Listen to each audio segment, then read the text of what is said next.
বাংলাদেশি প্লেয়ারদের কেন England, Australia বা কানাডার ভিসা পেতে এত বেগ পোহাতে হয়, এত কষ্ট করতে হয়? এই প্রশ্নটা আমার না, এই প্রশ্নটা গোটা বাংলাদেশ ক্রিকেট ভক্তদের। আর এই প্রশ্নটা কেন উঠেছে, আর সেটার কারণ হলো এবার কানাডার ভিসার জটিলতায় পড়তে হয়েছে রিশাদ হোসেন এবং মোহাম্মদ সাইফুদ্দিনকে।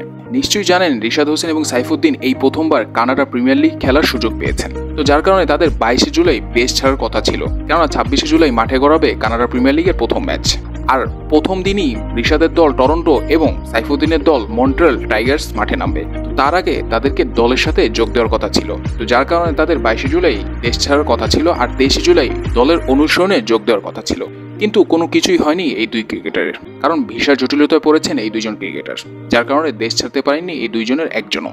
এখন কবে নাগাদ ভিসা পাবেন এবং কবে নাগাদ দলের সাথে যোগ দিতে পারবেন, এটা নিয়েই দেখা দিয়েছে সন্দেহ। আর এই বিষয়টা দেখেই বাংলাদেশের অনেক ভক্তরাই হয়ে গিয়েছেন আপসেট, বলছেন বাংলাদেশি ক্রিকেটারদের সাথে এরকমটা কেন হয়। তো এবার টরন্টোর হয়ে মাঠ মাতাতে দেখা যাবে রিশাদ হোসেনকে, আর মন্ট্রিয়াল টাইগার্সের হয়ে মাঠ মাতাবেন মোহাম্মদ সাইফুদ্দিন। অন্যদিকে শরীফুল ইসলাম এবং সাকিব আল হাসান একই দল বাংলা টাইগার্সের হয়ে মাঠ মাতাবেন।